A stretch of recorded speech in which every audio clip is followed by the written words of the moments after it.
ఒకటో కొరింథీయులకు రాసిన పత్రిక 3వ అధ్యాయము 18వ వచనం.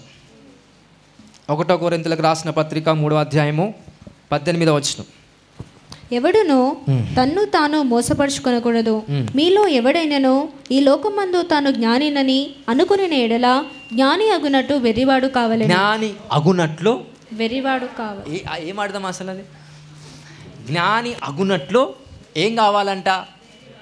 ఎంతమంది చాలామంది బయటకు ఏమనుకుంటారంటే నాకు చాలా జ్ఞానం ఉందంట. దేవుడు ఏమంట ఆనిక నెర్రోడు ఓవర్లేరంట. అందరికి అర్థమవుతుందా? So the one who is trying to imagine that I'm so wise but according to the God statement is foolish guy. దేవుడు ఏమంటున్నాడు? ఎవరైతే జ్ఞాని అని అనుకుంటాడో వారు ఎవరంట? వెర్రివాడు కావాలను అంట. సో దానికి ఏమంటున్నాడు? ఈ లోక జ్ఞానము దేవుని దృష్టికి వెర్రితనం అంట. ఈ లోక జ్ఞానాన్ని బట్టి మనం నడవాలా వద్దా? నడవద్దు. ఈ లోక జ్ఞానం ఏం చెప్తుంది? ఇక మీ ఇష్టం. మీ పర్సనల్ లైఫ్స్లో ఈ లోక జ్ఞానం ఏం చెప్తుందో అవన్నీ విన్నారంటే దేవుని దృష్టిలో వాడు ఏం పని చేస్తున్నట్టు? వెర్రి పని చేస్తున్నాడంట. ఏ జ్ఞానం మీద మనం ఆధారపడి ముందుకెళ్ళాలా? దేవుని జ్ఞానం మీద ఆధారపడి మనం ముందుకు వెళ్ళాలా. కానీ చాలామంది దేవుని నమ్మిన వాళ్ళు ఏ జ్ఞానం మీద ఆధారపడి ఉన్నారంట? మనుషుల జ్ఞానం, లోక జ్ఞానం. ఈవెన్ లోకానికి కూడా ఏమున్నట్టు? జ్ఞానం ఉందంట. ఆ లోక జ్ఞానం మీద ఆధారపడితే మనం ఖచ్చితంగా మోసపోయే అవకాశం ఉందంట. హల్లెలూయా, హల్లెలూయా. ఈ వ్యాపారం మంచిదన్నా అంటాడు ఒకడు. ఆ జ్ఞానం అంతా నీకు చెప్తాడు, అబ్బా చాలా బాగుందిగా అని మనం అట్రాక్ట్ అవుతాం. ఏమవుతాం? అట్రాక్ట్ అవుతాం. ఆ జ్ఞానాన్ని జ్ఞానంగా వాడు మీకు చెప్తే వాడు నీ దృష్టిలో వెర్రితనంగా పనిచేయాలి. ఎందుకంటే నిజమైన జ్ఞానం దైవం నుంచి రావాలంట. The perfect wisdoms come from above అని వాక్యం సెలవిస్తుంది. పైనుండి పరిపూర్ణ జ్ఞానం కలుగుతుందంట. సో ఆ దేవుని జ్ఞానము ఖచ్చితంగా మనం సంపాదించుకోవాలంటే ఒకే ఒక మార్గం ప్రార్థన, సావాసం, వాక్యం ధ్యానం చేయటం. ఇవి ఖచ్చితంగా చేస్తే ఆ జ్ఞానం మనకు వస్తుంది. లోక జ్ఞానం మీరు తీసుకోకండి అనట్లే, లోక జ్ఞానం అవసరం మట్టుకే. కానీ నీ జీవితంలో లోక జ్ఞానం ఆధారం చేసుకోకండి. హల్లెలూయా, హల్లెలూయా. సో ఖచ్చితంగా స్నానం చేయడానికి ఒక సబ్బు వాడతాం లోక జ్ఞానాన్ని బట్టి. నాకు పడలేదనుకో ఏం చేస్తావు? ఇంకోటి వాడతావు. అది పడలేదే ఇంకోటి వాడతావు. అంటే లోక జ్ఞానం నిన్ను మోసం చేస్తూనే ఉంటుంది. అర్థమవుతుందా? ఒక టాబ్లెట్ ఎప్పుడైతే ఒక డాక్టర్ ఇస్తాడో మంచిగా పనిచేస్తుంది అమ్మ అంట. ఎప్పుడైతే టాబ్లెట్ వేసుకుంటామో అంత వేరే ఎఫెక్ట్, సైడ్ ఎఫెక్ట్స్ వస్తాయి. ఏం చేస్తాం? డాక్టర్ దగ్గరికి వెళ్ళి నాకు పడట్లేదు ఈ టాబ్లెట్స్ అంటే ఏం చేస్తాడు? మొత్తం టాబ్లెట్సే వాడకండి అంటాడా? ఇంకొకటి ఇస్తాడు. అది పడకపోతే అంటే మనిషి మోసపోతూనే ఉంటాడు. ఆ టాబ్లెట్స్ని మాత్రం పక్కన పెట్టి దేవుని మీద ఎప్పుడైతే ఆధారపడతావో నువ్వు మోసపోవటం ఆగిపోతుందంట. So the wisdom of God is very powerful.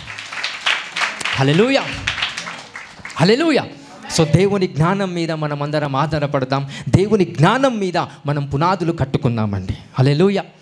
So దేవుని జ్ఞానము అలాగున మనలో పనిచేయడానికి దేవుడు ఖచ్చితంగా కనికరం చూపిస్తాడు. ఈ లోక జ్ఞానము దేవుని దృష్టికి ఏంటంట? అందరం చెప్పాలి, అందరం గట్టి చెప్పాలి. అది ఒకనికి 50 కోట్లు ఉంది, బాగా జ్ఞానవంతుడు.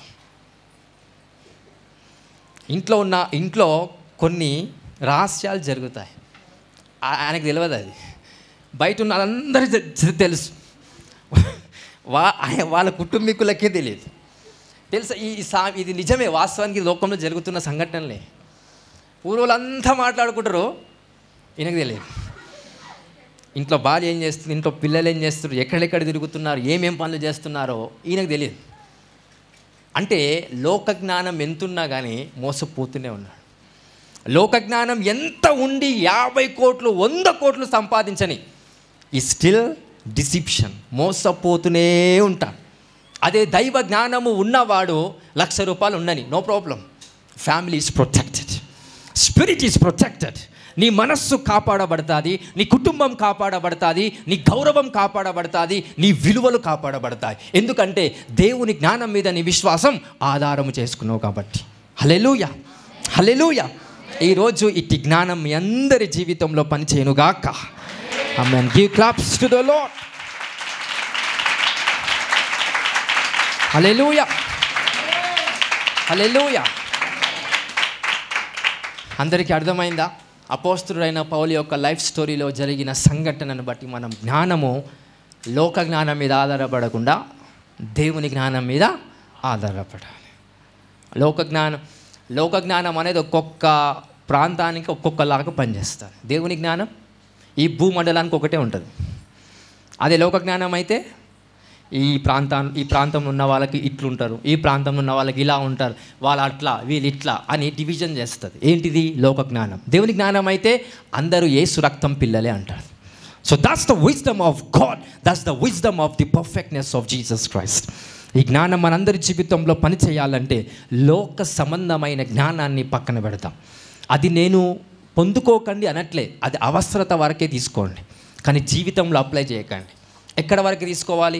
అవసరతలను తీర్చబడటానికి మాత్రమే నీకు లోక జ్ఞానం అవసరం, అవసరత కొరకే. కానీ నీ ఆత్మ కొరకు నీ జీవితం కట్టబడాలంటే ఆ లోక జ్ఞానం నాకు అవసరం లేదు.